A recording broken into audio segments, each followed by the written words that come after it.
Hello students, आज हम लोग शुरू करने जा रहे हैं class 9 history chapter 2 the Russian revolution.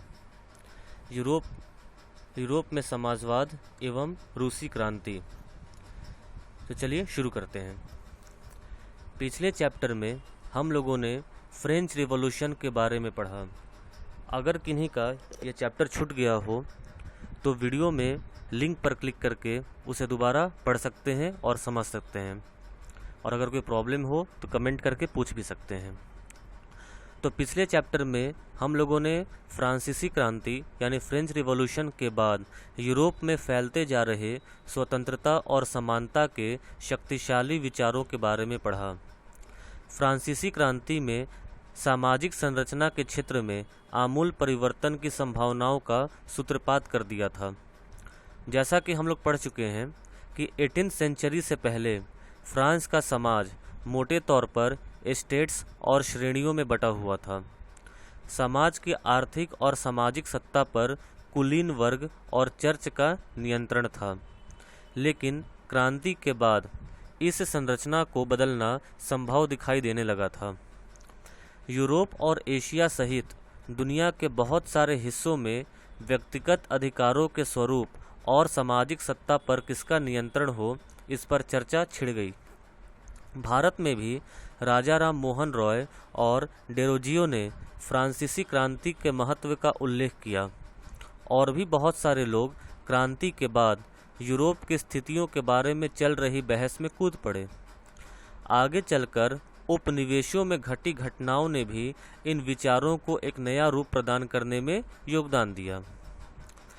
मगर यूरोप में भी सभी लोग आमूल समाज परिवर्तन के पक्ष में नहीं थे। इस सवाल पर सबकी अलग अलग राय थी। बहुत सारे लोग बदलाव के लिए तो तैयार थे, लेकिन वह चाहते थे कि यह बदलाव धीरे धीरे हो। एक खेमा मानता था कि समाज का आमूल पुनर्गठन जरूरी है। कुछ कंजर्वेटिव्स थे यानी रूढ़िवादी, तो कुछ लिबरल्स थे यानी उदारवादी, या कुछ रेडिकल्स थे यानी कि आमूल परिवर्तनवादी समाधानों के पक्ष में थे। उस समय के संदर्भ में इन शब्दों का क्या मतलब था, राजनीति की इन धाराओं में क्या फ़र्क थे, और कौन कौन सी बातें थीं जो समान थीं। यहाँ हमें ध्यान रखना चाहिए कि इन शब्दों का अर्थ हर समय और हर परिवेश में एक ही नहीं होता। इस चैप्टर में हम 19वीं सेंचुरी की कुछ महत्वपूर्ण राजनीतिक परंपराओं का अध्ययन करेंगे और देखेंगे कि उन्होंने परिवर्तन के संदर्भ में क्या असर डाला। इसके बाद हम एक ऐसी ऐतिहासिक घटना पर अपना ध्यान केंद्रित करेंगे जिसमें समाज के रैडिकल पुनर्गठन का एक गंभीर प्रयास किया गया। रूस में हुई क्रांति के फलस्वरूप समाजवाद 20वीं सदी का स्वरूप तय करने वाली सबसे महत्वपूर्ण और शक्तिशाली विचारों की श्रृंखला का हिस्सा बन गया था।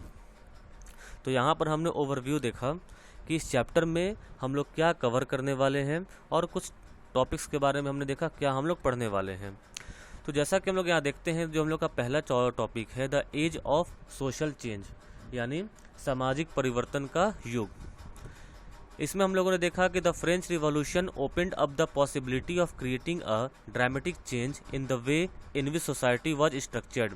कि जो फ्रांस की क्रांति हुई थी, जो फ्रेंच रिवॉल्यूशन हुआ था, उसने बहुत सारी संभावनाओं के दरवाजे खोल दिए थे पूरे विश्व में, और हर विश्व में अब एक सामाजिक पुनर्गठन की जो समस्या थी उसका हल निकालने की कोशिश की जा रही थी। यानी कि विश्व में अब हर देश फ्रेंच रिवॉल्यूशन से प्रेरित होकर यह चाहता था कि उसके यहाँ भी कुछ परिवर्तन किए जाए उसके सामाजिक संरचना में। यहाँ पर सामाजिक संरचना से अर्थ है कि पहले जो शक्तियाँ थीं, जैसा कि हमने फ्रेंच रिवॉल्यूशन में पढ़ा था कि क्लर्जी के पास थी और नोबल्स के पास थी, कॉमन मैन के पास कोई पावर्स नहीं थी। लेकिन बाद में इसे ख़त्म करके वहाँ पर फ्रांस को रिपब्लिक घोषित किया गया। इसी से प्रेरित होकर अब बाकी दुनिया के जो अलग अलग देश थे वो भी इन चीज़ों से मुक्ति पाना चाहते थे और ख़ुद को रिपब्लिक घोषित करना चाहते थे, जिसके लिए फ्रेंच रिवॉल्यूशन ने संभावनाओं के दरवाजे खोल दिए थे। उन्हें लगा कि जब फ्रांस में घटना घट सकती है और जब फ्रांस में परिवर्तन हो सकता है तो हमारे यहाँ क्यों नहीं। Not everyone in Europe, however, wanted a complete transformation. लेकिन अभी भी यूरोप में सभी लोग इस पूरे बदलाव को नहीं चाहते थे। सम वर कंजर्वेटिव्स, उनमें से कुछ कंजर्वेटिव थे यानी कि रूढ़िवादी, while others were liberals, liberals का मतलब उदारवादी, और रेडिकल्स, रेडिकल्स का मतलब परिवर्तनवादी, जो कुछ परिवर्तन चाहते हैं। आइए हम समझते हैं कि कंजर्वेटिव का मतलब क्या होता है, लिबरल्स का मतलब क्या होता है और रेडिकल्स का मतलब क्या होता है। हु वर कंजर्वेटिव्स यानी कि रूढ़िवादी कौन थे, किनको रूढ़िवादी कहा जाता है। दे रेसिस्टेड चेंज, यानी रूढ़िवादी समाज के उस तबके को कहा जाता है जो किसी परिवर्तन के पक्ष में नहीं होता। रूढ़िवादी लोगों का मानना ये होता है कि जैसा पहले से चलता आ रहा है वैसा ही चलता रहे, उसमें कोई भी परिवर्तन नहीं किया जाए। यानी जिनको हम आम भाषा में पुरानी सोच के लोग कहते हैं, जो हर समय ये कहते हैं कि पहले ऐसा हुआ करता था, वो अच्छा था, ये परिवर्तन नहीं होना चाहिए। इस तरह के लोगों को रूढ़िवादी कहा जाता है, जो अपनी परंपराओं पर अटके रहते हैं, वो बदलाव नहीं चाहते। After the revolution they started accepting change provided it was slow and had links and respected the past. लेकिन जब फ्रांस में क्रांति हुई तो फिर रूढ़िवादी लोगों ने भी अपने सोच को बदला, उन्होंने भी समाज में बदलाव को एक्सेप्ट किया, लेकिन फिर भी उनका यह कथन था कि समाज में बदलाव तो हो लेकिन वह बदलाव काफ़ी धीरे धीरे होना चाहिए, और साथ ही साथ उनके जो जड़ें हैं, उनका जो लिंक है वह पास्ट से जुड़ा हुआ होना चाहिए। यानी रूढ़िवादी लोगों ने समाज में बदलाव के बात को तो मान लिया, लेकिन साथ ही साथ उन्होंने ये भी कहा कि यह बदलाव काफ़ी धीरे धीरे होने चाहिए, और जो इनकी जड़ें हैं वह जो पुरानी संस्कृति है उनसे भी जुड़ी होनी चाहिए। यानी कि पुरानी संस्कृति से हट कर कोई बदलाव नहीं होना चाहिए। तो ये थे रूढ़िवादी। हु वर लिबरल्स, अब यहाँ समझते कि उदारवादी कौन थे। They wanted a nation which tolerated all religions, कि लिबरल्स यानी उदारवादी एक ऐसा राष्ट्र चाहते थे जिसमें हर धर्म को समान अधिकार मिले, यानी किसी धर्म के साथ पक्षपात न हो, जो भी धर्म हो सभी को बराबर की नज़र से देखा जाए कानूनतः, और लोग भी एक दूसरे के धर्म का सम्मान करें। They argued for an elected parliamentary government subject to laws interpreted by a well-trained judiciary that was independent of rulers and officials। और उन्होंने एक ऐसी संवैधानिक सरकार पर जोर दिया जो चुन कर आती हो, यानी वंशानुगत नहीं हो, बल्कि जनता के द्वारा एक चुनाव हो और उस चुनाव से यह घोषित किया जाए कि जनता किसे अपना शासक चुनना चाहती है। और साथ ही साथ जो कानून है उस कानून पर नियंत्रण रखने के लिए एक जुडिशियरी सिस्टम भी होना चाहिए। फ्रेंच रिवॉल्यूशन में आपको याद होगा हम लोगों ने देखा था कि किसी भी सरकार के 3 अंग होते हैं, 3 ऑर्गन्स ऑफ गवर्नमेंट होते हैं, लेजिस्लेटिव, एग्जीक्यूटिव और जुडिशियरी। लेजिस्लेटिव जो कानून बनाता है, एग्जीक्यूटिव जो उस कानून का पालन करता है, और जुडिशियरी जो कानून का पालन नहीं करते हैं तो वहाँ पर दंड की प्रक्रिया होती है। तो यहाँ पर लिबरल्स का भी यही कहना था कि एक सरकार हो, पार्लियामेंट्री गवर्नमेंट हो, जो कि चुनी हुई हो, जो जनता के द्वारा चुनाव करके वह चुनी हुई हो, और साथ ही साथ जो कानून बने उस पर एक वेल ट्रेंड जुडिशियरी भी हो, नियंत्रण रखने के लिए एक जुडिशियरी भी होना चाहिए, जो कि उस कानून में अगर कोई गड़बड़ कर रहा हो, जो उसका पालन नहीं कर रहा हो, तो उसको दंड देने के लिए और कानून का पालन करवाने के लिए एक जुडिशियरी भी होना चाहिए। That was independent of rulers and officials, और वो जो जुडिशियरी है वो शासक और जो अधिकारी वर्ग हैं उनसे स्वतंत्र होना चाहिए। यानी जुडिशियरी पर किसी का नियंत्रण नहीं होना चाहिए, ये बिल्कुल इंडिपेंडेंट, बिल्कुल ये फ्री होना चाहिए। But they were not Democrats, लेकिन वह लोकतंत्र के मत में भी नहीं थे।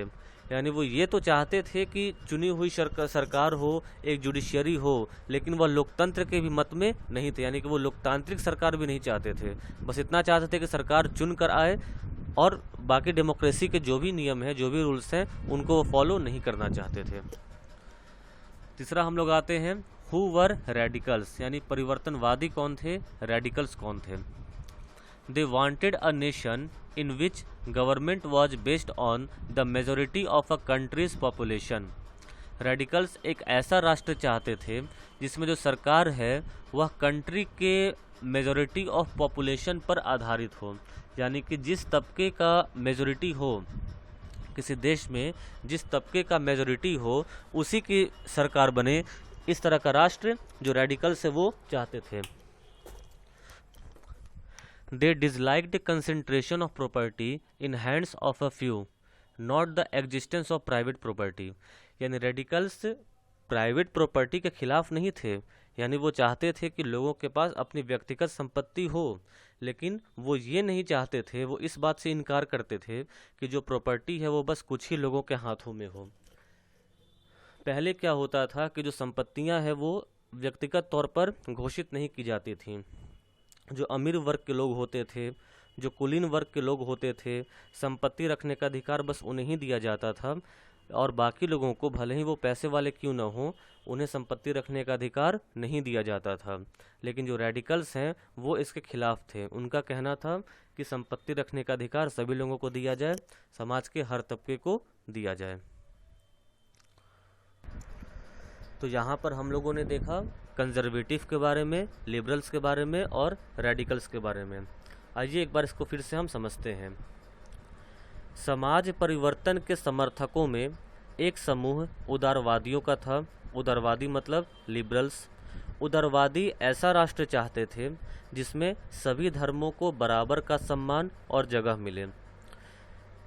शायद आप जानते होंगे कि उस समय यूरोप के देशों में प्रायः किसी एक धर्म को ही ज़्यादा महत्व दिया जाता था। ब्रिटेन की सरकार चर्च ऑफ इंग्लैंड का समर्थन करती थी। ऑस्ट्रिया और स्पेन कैथोलिक चर्च के समर्थक थे। उदारवादी समूह वंश आधारित शासकों की अनियंत्रित सत्ता के भी विरोधी थे। वे सरकार के समक्ष व्यक्ति मात्र के अधिकारों की रक्षा के पक्षधर थे। उनका कहना था कि सरकार को किसी के अधिकारों का हनन करने या उन्हें छीनने का अधिकार नहीं दिया जाना चाहिए। यह समूह प्रतिनिधित्व पर आधारित एक ऐसी निर्वाचित सरकार के पक्ष में था जो शासकों और अफसरों के प्रभाव से मुक्त और सुप्रशिक्षित न्यायपालिका द्वारा स्थापित किए गए कानूनों के अनुसार शासन कार्य चलाए। पर यह समूह लोकतंत्रवादी यानी डेमोक्रेट्स नहीं था। ये लोग सार्वभौमिक वयस्क मताधिकार यानी सभी नागरिकों को वोट का अधिकार देने के पक्ष में नहीं थे। उनका मानना था कि वोट का अधिकार केवल संपत्तिधारियों को ही मिलना चाहिए। तो जैसा कि लिबरल्स में हम लोगों ने देखा था कि वो एक इलेक्टेड पार्लियामेंट्री गवर्नमेंट तो चाहते थे, एक जुडिशियरी भी चाहते थे जो कानून पर नियंत्रण रखे, लेकिन वो डेमोक्रेट्स नहीं थे, क्योंकि डेमोक्रेसी में एक अधिकार वोट देने का भी अधिकार होता है, जिसके पक्ष में ये लिबरल्स नहीं थे। उनका बस यह मानना था कि वोट देने का अधिकार बस उन्हें ही मिले जिनके पास संपत्ति है, और जिनके पास संपत्ति नहीं है उन्हें वोट देने का अधिकार नहीं मिलना चाहिए। इसके विपरीत रेडिकल समूह के लोग ऐसी सरकार के पक्ष में थे जो देश की आबादी के बहुमत के समर्थन पर आधारित हो। इनमें से बहुत सारे लोग महिला मताधिकार आंदोलन के भी समर्थक थे। उदारवादियों के विपरीत ये लोग बड़े जमींदारों और संपन्न उद्योगपतियों को प्राप्त किसी भी तरह के विशेषाधिकारों के खिलाफ थे। वे निजी संपत्ति के विरोधी नहीं थे, लेकिन केवल कुछ लोगों के पास संपत्ति का संकेंद्रण का विरोध जरूर करते थे। यानी जैसा हम लोगों ने देखा कि रेडिकल्स वो एक ऐसा राष्ट्र चाहते थे जो देश के मेजॉरिटी ऑफ पॉपुलेशन पर आधारित हो, लेकिन साथ ही साथ वो प्राइवेट प्रॉपर्टी के खिलाफ नहीं थे, बल्कि वो इस बात के खिलाफ थे कि बड़े ज़मींदार और जो संपन्न उद्योगपति हैं उनके पास ही सिर्फ संपत्ति नहीं होनी चाहिए, बल्कि जो बाकी तबके के लोग हैं उन्हें भी संपत्ति रखने का पूरा अधिकार मिलना चाहिए। तो ये थे ये थे रेडिकल्स यानी कि परिवर्तनवादी। रूढ़िवादी तबका रेडिकल और उदारवादी दोनों के खिलाफ था, मगर फ्रांसीसी क्रांति के बाद तो रूढ़िवादी भी बदलाव की ज़रूरत को स्वीकार करने लगे थे। पुराने समय में यानी 18वीं शताब्दी में रूढ़िवादी आमतौर पर परिवर्तन के विचारों का विरोध करते थे, लेकिन 19वीं सदी तक आते आते वे भी मानने लगे थे कि कुछ परिवर्तन आवश्यक हो गया है, परंतु वह चाहते थे कि अतीत का सम्मान किया जाए, अर्थात अतीत को पूरी तरह ठुकराया न जाए और बदलाव की प्रक्रिया धीमी हो। यानी जैसा हम लोगों ने देखा कि कंजर्वेटिव समाज का वो तबका था जो किसी भी तरह के परिवर्तन को नहीं मानता था, लेकिन फ्रेंच रिवॉल्यूशन होने के बाद कंजर्वेटिव्स भी बदलाव को मानना शुरू कर दिए थे, लेकिन उनका बस यह कथन था कि यह बदलाव धीमा होना चाहिए और इनकी जो बदलाव की जो जड़ें हैं वह पास्ट से भी जुड़ी हुई होनी चाहिए। यानी बिल्कुल एक नई संस्कृति नहीं बननी चाहिए, पुराने संस्कृति ही इसके आधार होने चाहिए। ये कंजर्वेटिव्स का यानी कि रूढ़िवादियों का मत था। फ्रांसीसी क्रांति के बाद पैदा हुई राजनीतिक उथल पुथल के दौरान सामाजिक परिवर्तन पर केंद्रित इन विविध विचारों के बीच काफ़ी टकराव हुए। 19वीं सदी में क्रांति और राष्ट्रीय कायांतरण की विभिन्न कोशिशों ने इन सभी राजनीतिक धाराओं की सीमाओं और संभावनाओं को स्पष्ट कर दिया। अब हम लोग का अगला टॉपिक हम लोग देखते हैं industrial society and social change, यानी औद्योगिक समाज और सामाजिक परिवर्तन। This was the time of economic and social change. अब यह जो समय था वह आर्थिक और सामाजिक परिवर्तन का था। किस तरीके से? न्यू सिटीज़ केम अप, नए नए शहर बसने शुरू हो गए, न्यू इंडस्ट्रियलाइज्ड रीजन्स डेवलप्ड, और नए नए औद्योगिक क्षेत्रों की भी डेवलपमेंट शुरू हुई। Main, women and children were pushed into factories for low wages, यानी अब पुरुष, स्त्री और बच्चों, अब इन सबको कारखानों में ले जाया गया और उनकी जो मजदूरी थी वह काफ़ी कम रखी गई। यानी कि उनसे काम तो काफ़ी लंबे समय तक लिया जाता था, यानी काम करने के जो घंटे थे वह घंटे काफ़ी ज़्यादा हुआ करते थे, लेकिन उसके बनिस्बत उन्हें जो मजदूरी मिलती थी वह काफ़ी कम मिला करती थी। There was unemployment during the time of low demand of industrial goods, और जब इंडस्ट्रियल गुड्स यानी कि इंडस्ट्री में बनने वाले उद्योग में बनने वाले, फैक्ट्री में बनने वाले सामानों की जब मांग कम हुई तो उस वक्त इंडस्ट्री के जो ओनर थे उन्होंने इनको निकालना शुरू कर दिया, जो वर्कर्स थे उनको काम पर से हटाना शुरू कर दिया और भारी मात्रा में बेरोजगारी आनी शुरू हो गई। Most of the factory owners were often liberals and radicals, और बहुत सारे जो फैक्ट्री ओनर्स थे वह लिबरल्स और रेडिकल्स थे, यानी कि उदारवादी और परिवर्तनवादी थे। And they felt that workers effort must be encouraged, और उनका यह मानना था कि जो मजदूर हैं उनके मजदूरी को, उनके मेहनत को बढ़ावा देना चाहिए। According to them, society can be developed if freedom of individuals was ensured, if the poor could labor and those with capital could operate without restraint. उनका यह मानना था, यहाँ उनका का मतलब लिबरल्स और रेडिकल्स से है, कि लिबरल्स और रेडिकल्स का यह मानना था कि कोई भी समाज तभी तरक्की कर सकता है जब सभी लोगों को आज़ादी दी जाए। किस तरह की आज़ादी? जो गरीब हैं उन्हें काम करने की स्वतंत्रता मिले, यानी वो अपने मर्जी से काम करें, उनको अच्छी पगार मिले, और जिनके पास धन है, जिनके पास संपत्ति है, जिनके पास पैसे ज़्यादा हैं, वह बिना किसी रोक टोक के भी अपना कोई व्यापार चला सकें। In France, Italy, Germany and Russia revolutionaries overthrow existing monarchs, और इसका असर दिखना शुरू हो गया था। जो फ्रांस, इटली, जर्मनी, रशिया में जो क्रांतिकारी थे, अब उन्होंने जो मोनार्की सिस्टम थी अब उसको हटाने का उन्होंने प्रयास करना शुरू कर दिया। Nationalist talked of revolutions to create nations with equal rights, और अब जो राष्ट्रवादी थे, जो नेशनलिस्ट थे, वो अब क्रांति की भाषा बोलने लगे थे और ऐसे राष्ट्र की बात करने लगे थे, ऐसा राष्ट्र चाहते थे जहाँ पर सभी लोगों को बराबर का अधिकार मिले। तो यह था हमारा औद्योगिक समाज और सामाजिक परिवर्तन, industrial society and social change, जिसमें हम लोगों ने पढ़ा कि ये राजनीतिक रुझान एक नए युग का घोतक थे। यह दौर गहन सामाजिक एवं आर्थिक बदलावों का था। यह ऐसा समय था जब नए शहर बस रहे थे, नए नए औद्योगिक क्षेत्र विकसित हो रहे थे, रेलवे का काफ़ी विस्तार हो चुका था और औद्योगिक क्रांति संपन्न हो चुकी थी। औद्योगिकरण ने औरतों, आदमियों और बच्चों सबको कारखानों में ला दिया। काम के घंटे यानी पाली बहुत लंबी होती थी और मजदूरी बहुत कम थी। बेरोजगारी आम समस्या थी। औद्योगिक वस्तुओं के मांग में गिरावट आ जाने पर तो बेरोजगारी और बढ़ जाती थी।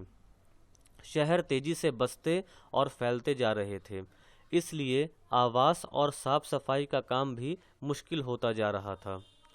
उदारवादी और रेडिकल दोनों ही इन समस्याओं का हल खोजने की कोशिश कर रहे थे। लगभग सभी उद्योग व्यक्तिगत स्वामित्व में थे। बहुत सारे रेडिकल और उदारवादियों के पास भी काफ़ी संपत्ति थी और उनके यहाँ बहुत सारे लोग नौकरी करते थे। उन्होंने व्यापार या औद्योगिक व्यवसायों के जरिए धन दौलत इकट्ठा की थी, इसलिए वह चाहते थे कि इस तरह के प्रयासों को ज़्यादा से ज़्यादा बढ़ावा दिया जाए। उन्हें लगता था कि अगर मजदूर स्वस्थ हों और नागरिक पढ़े लिखे हों तो इस व्यवस्था का भरपूर लाभ लिया जा सकता है। ये लोग जन्मजात मिलने वाले विशेषाधिकारों के विरुद्ध थे। व्यक्तिगत प्रयास, श्रम और उद्यमशीलता में उनका गहरा विश्वास था। उनकी मान्यता थी कि यदि हरेक को व्यक्तिगत स्वतंत्रता दी जाए, गरीबों को रोजगार मिले और जिनके पास पूंजी है उन्हें बिना रोक टोक काम करने का मौका दिया जाए तो समाज तरक्की कर सकता है। इसी कारण 19वीं सदी के शुरुआती दशकों में समाज परिवर्तन के इच्छुक बहुत सारे कामकाजी स्त्री पुरुष उदारवादी और रेडिकल समूहों व पार्टियों के इर्द गिर्द गोलबंद हो गए थे। यूरोप में 1815 में जिस तरह की सरकारें बनी, उनसे छुटकारा पाने के लिए कुछ राष्ट्रवादी, उदारवादी और रेडिकल आंदोलनकारी क्रांति के पक्ष में थे। फ्रांस, इटली, जर्मनी और रूस में ऐसे लोग क्रांतिकारी हो गए और राजाओं के तख्ता पलट का प्रयास करने लगे। राष्ट्रवादी कार्यकर्ता क्रांति के जरिए ऐसे राष्ट्रों की स्थापना करना चाहते थे जिनमें सभी नागरिकों को समान अधिकार प्राप्त हो। 1815 के बाद इटली के राष्ट्रवादी गिसेप्पे मैज़नी ने यही लक्ष्य प्राप्त करने के लिए अपने समर्थकों के साथ मिलकर राजा के खिलाफ साजिश रची थी। भारत सहित दुनिया भर के राष्ट्रवादी उसकी रचनाओं को पढ़ते थे। तो यहाँ पर हमने जाना कि किस तरीके से औद्योगिक क्षेत्र में और सामाजिक क्षेत्र में क्या क्या परिवर्तन हुए और इनका प्रभाव बाकी दुनिया पर भी किस तरीके से पड़ा। अब हमारा अगला टॉपिक है the coming of socialism to Europe, यानी यूरोप में समाजवाद का आना। अब समझते हैं कि सोशलिज्म क्या होता है, समाजवाद क्या होता है। Socialism was a well known body of ideas by the mid 19th century in Europe. जो सोशलिज्म है, समाजवाद है, वह 19वीं शताब्दी के मध्य आते आते यूरोप में काफ़ी अच्छे तरीके से फैल गई थी। ये लोग कौन थे? Socialist were against private property, यानी जो समाजवादी थे वह प्राइवेट प्रॉपर्टी के सख्त खिलाफ थे। They had different visions of the future, भविष्य की तरफ देखने की उनकी एक अलग ही सोच थी, उनकी एक अलग ही दृष्टि थी। यहाँ पर विजन का मतलब सोच से है। They wanted to change it and campaigned for it, और वो इसमें बदलाव लाना चाहते थे और इसके लिए वो इसका विरोध प्रदर्शन कैंपेन भी करना चाहते थे। Robert oven 1771 to 1858 sought to build a cooperative community called New Harmony in Indiana, USA। Robert oven जो थे वह एक अलग ही कोऑपरेटिव समुदाय बनाना चाहते थे जिसको न्यू हारमोनी का नाम दिया गया यूएसए के इंडियाना में। Louis Blanc wanted the government to encourage cooperatives and replace capitalist enterprises.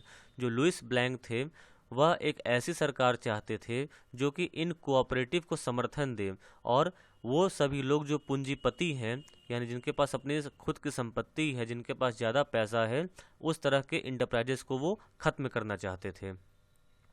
Karl Marx and Friedrich Engels added other ideas to this body of arguments. Karl Marx और Friedrich Engels भी इन बातों का समर्थन करते थे, साथ ही साथ उन्होंने इसमें कुछ अलग अपनी आइडियाज़ भी उन्होंने डाली। According to Marx, industrial society was capitalist who owned the capital, invested in factories and the profit of capitalist was produced by workers. Karl Marx के अनुसार मार्क्स का यह मानना था कि इंडस्ट्रियल सोसाइटी जो है वह पूंजीपतियों का है, जो पैसा कमाने के लिए फैक्ट्री में इन्वेस्ट करते हैं। यानी कि ये जो फैक्ट्री जो में पैसा जो पूंजीपति लगाते हैं वो सिर्फ अपने ही मुनाफे के लिए लगाते हैं, उनको मजदूरों से कोई मतलब नहीं है। लेकिन सही मायने में इन पूंजीपतियों को जो फ़ायदा होता है वह जो मज़दूर काम करते हैं उनके वजह से होता है। यानी मज़दूर ही जो मेहनत करते हैं और मज़दूर की मेहनत का पैसा ये जो कैपिटलिस्ट हैं, ये जो पूंजीपति हैं, ये कमाते हैं। Capitalism and rule of private property were overthrown. उनका यह मानना था कि यह जो जो पूंजीवादी है और प्राइवेट प्रॉपर्टी का जो नियम है, इन नियमों को ख़त्म कर देना चाहिए। Marks believe that A communist society was the natural society of the future. Marks का यह मानना था कि जो कम्युनिस्ट सोसाइटी है, जो समाजवादी जो सोच है, वही भविष्य के एक अच्छे समाज का फैसला कर सकता है, उसकी संरचना कर सकता है। Karl Marx and Friedrich Engels added that industrial society was capitalist. और कार्ल मार्क्स और फ्रेडरिक एंगल्स का यह मानना था कि यह जो इंडस्ट्रियल सोसाइटी है यह पूंजीपतियों की सोसाइटी है और इसे ख़त्म कर देना चाहिए। बेसिकली समाजवादी का मतलब ये है कि जो संपत्ति है वह सभी लोगों के पास प्राइवेट नहीं होनी चाहिए, बल्कि संपत्ति को समाज में बांट देना चाहिए। जैसे मान लीजिए किसी का एक घर है, तो वह घर किसी एक आदमी का अपना होता है, उसे हम लोग प्राइवेट प्रॉपर्टी कहते हैं। तो समाजवादियों की सोच है कि नहीं, वह घर सिर्फ उनका नहीं होना चाहिए, घर पूरे मोहल्ले का होना चाहिए।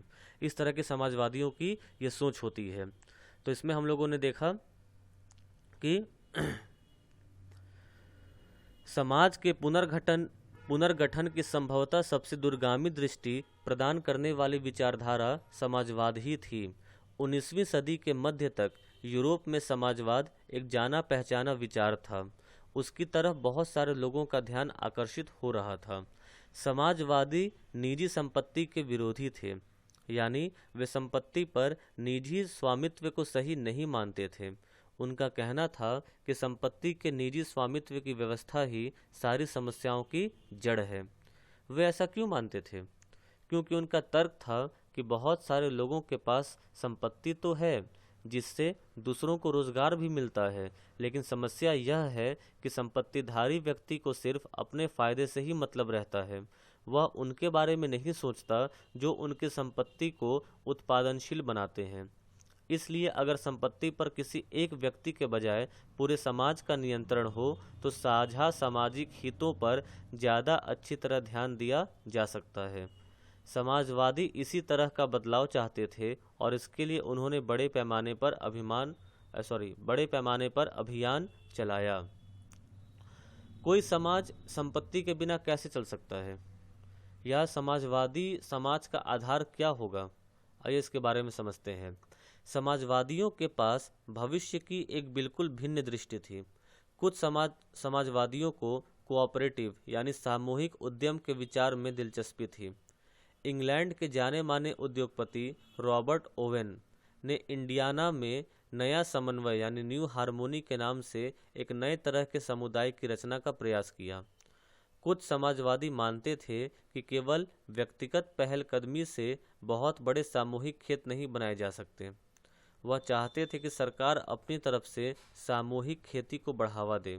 उदाहरण के लिए फ्रांस में लुई ब्लांक चाहते थे कि सरकार पूंजीवादी उद्यमों की जगह सामूहिक उद्यमों को बढ़ावा दे। कोऑपरेटिव ऐसे लोगों का समूह थे जो मिलकर चीज़ें बनाते थे और मुनाफे को प्रत्येक सदस्य द्वारा किए गए काम के हिसाब से आपस में बांट लेते थे। कार्ल मार्क्स और फ्रेडरिक एंगल्स ने इस दिशा में कई नए तर्क पेश किए।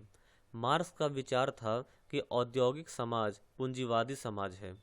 फैक्ट्रियों में लगी पूंजी पर पूंजीपतियों का स्वामित्व है और पूंजीपतियों का मुनाफा मजदूरों की मेहनत से पैदा होता है। मार्क्स का निष्कर्ष था कि जब तक निजी पूंजीपति इसी तरह मुनाफे का संचय करते जाएंगे, तब तक मजदूरों की स्थिति में सुधार नहीं हो सकता। अपनी स्थिति में सुधार लाने के लिए मजदूरों को पूंजीवाद व निजी संपत्ति पर आधारित शासन को उखाड़ फेंकना होगा।